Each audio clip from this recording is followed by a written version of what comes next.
Bonsoir à toutes et à tous, petite histoire tard le soir ou tôt le matin, ça dépend à quelle heure vous écoutez ce podcast, sur un fait divers qui a fait quand même la une, on peut dire, de certains médias.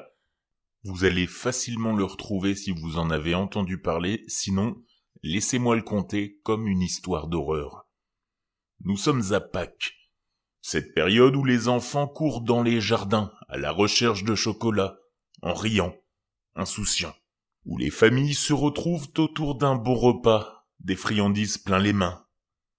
C'est une fête de douceur, d'amour. Mais cette année, à Impératriz, au nord du Brésil, la douceur a eu le goût de la mort.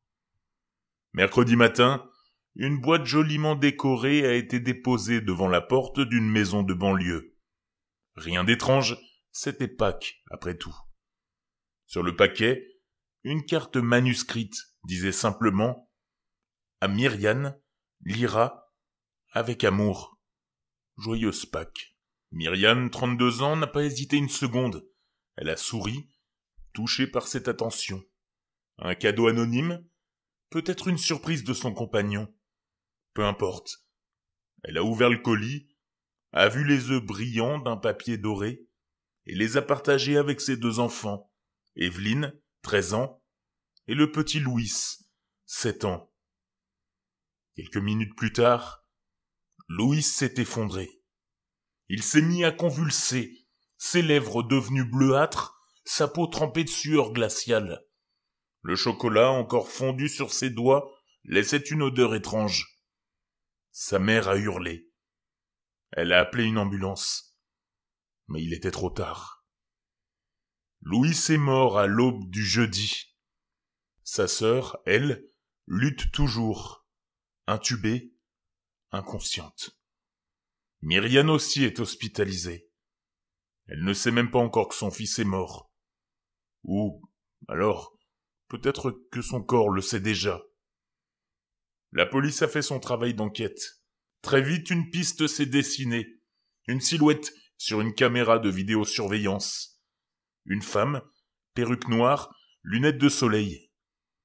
Elle achète des œufs en chocolat, elle paye, elle s'éclipse, mais ce n'est pas une étrangère.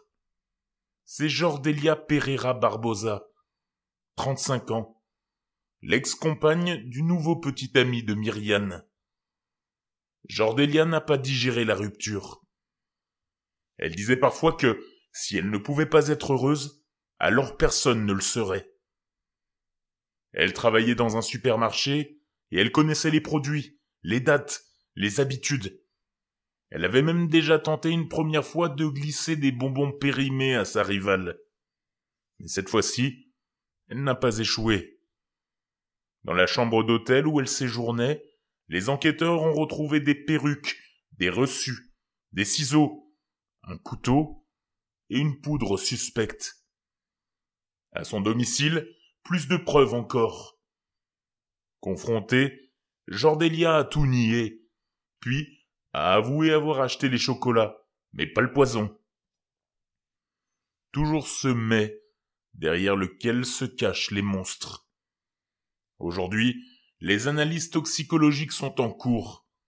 On attend les résultats. Mais dans cette maison, un silence terrible règne. Le genre de silence qui ne revient jamais à la normale. Louis avait 7 ans. Il aimait les œufs au lait. Il avait dessiné un lapin de Pâques le matin même. Mais lui, il n'aura plus jamais de printemps. Juste un nom, sur une tombe trop petite. Et désormais, à Impératriz, certains disent qu'il ne faut plus jamais accepter un cadeau déposé devant sa porte. Surtout à Pâques.